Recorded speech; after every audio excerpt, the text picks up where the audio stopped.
Hello everyone, welcome back. Today we're going to pull the front clip off the truck to allow easier access to the front suspension and definitely open it up for putting in the Crown Vic front suspension.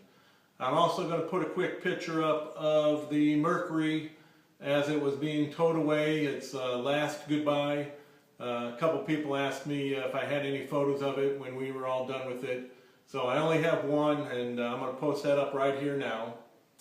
Other than that, there won't be a lot of video today showing the disassembly. Primarily working out here with just me and my daughter today.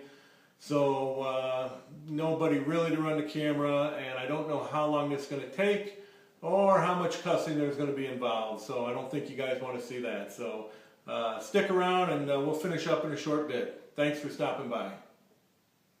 Alrighty everyone, here's the first good look at the truck. I know the lighting's not the best and kind of tight in the garage here, but wanted to at least give you guys a good walk around on it. Very clean, very happy with it. I'll go inside the bed here. I was concerned about the bed because that was the one area I did not have good pictures of, and mainly was concerned with up here. Haven't washed it out yet, but it looks like it's mainly just caked on mud in there. I'll have a better idea once I get it power washed. But really very few dents anywhere on it. As far as inside the bed, got a little spot right there on the outside. Let me walk down this way to try to keep the sun behind me. That's the only rust spot I saw really of any concern. Passenger cab corner. And even that doesn't look terrible.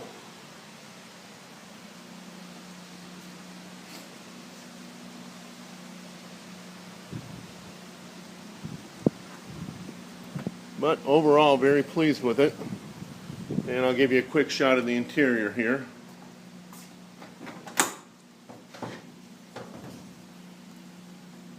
Again, I don't see any rust in here, just a lot of dirt buildup.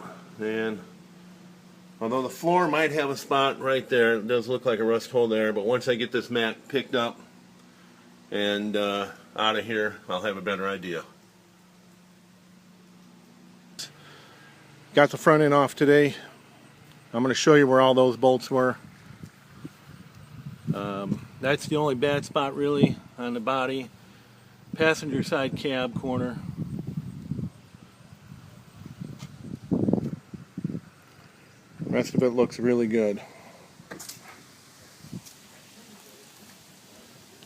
Not bad for a 50-year-old truck. Driver's side again. No real rust holes, mostly just surface patina, which I'm going to leave it the way it is for some time now. And that cab corner looks very good, solid.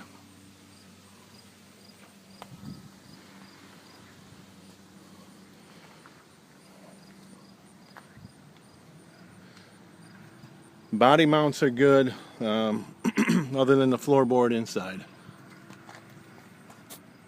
See if I can get a shot in there. There we go.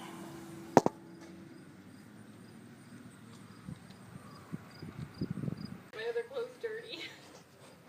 Alrighty guys, I want to give you a shot of the floor in here.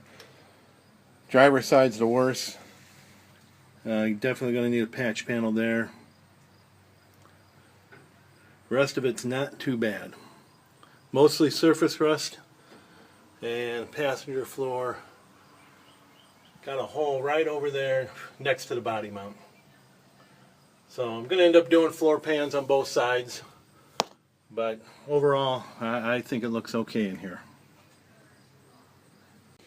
Alright, on this video, I'm going to show you where the bolts are at to remove the front doghouse as a complete unit. On the interior, on each side of the truck, you may have a panel covering this. Right back in here, There's a bolt on this side, on the driver's side, and that's just above the floor. And we have one over there on the passenger side. That mine did not have the panels on there, so I just had to reach in with a socket and get those out.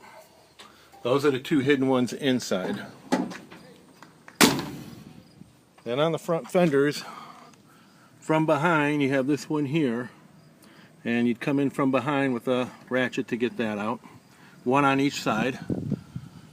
That's the hole for the one from the interior. It actually comes right through here.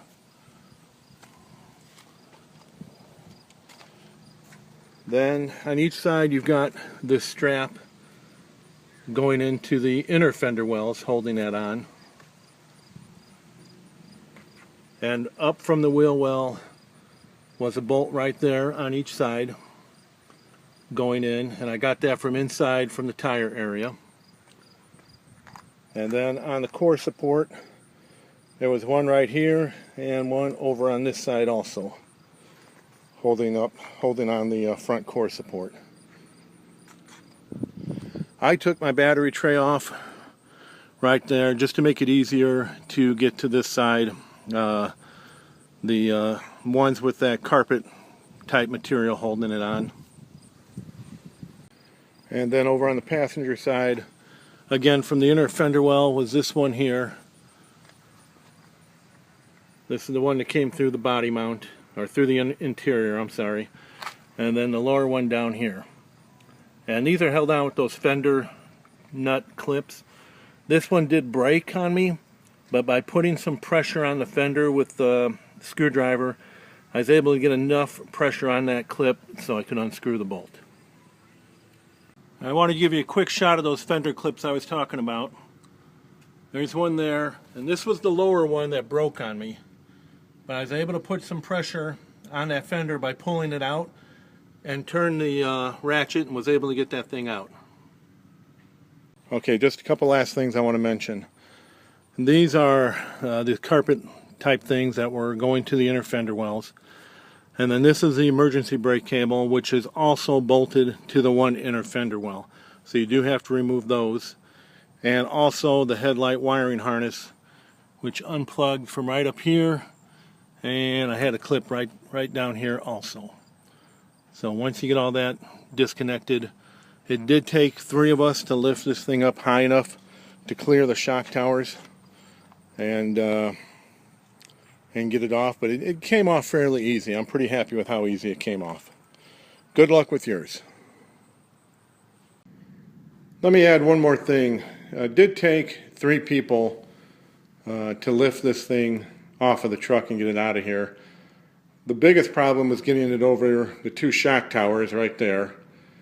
We really had to lift it up pretty high, but you're limited in the rear because of the body line right here. So we kind of tilted it up in the front, got the inner fender wells up over the shock towers, and by then it was past the cab and was able to lift the back end up and over the shock towers. But it was a pretty tight fit. Alrighty, I'm going to wrap this up here. I hope you guys enjoyed what I had to show you today. I know I didn't film the actual removing, but I was out here for about 3 to 3.5 hours doing this, and I just had my daughter helping me. So, did have to call her husband over to help lift that clip up. We did have to lift it pretty darn high to get it over those shock towers. So I'm going to link below some instructions I found on the web on where the hidden bolts were. I had a hard time finding any video showing it, so that's why I wanted to point those out for you. Hopefully that'll help somebody else down the line. So stay safe, take care, and have a great day. Thanks for stopping by.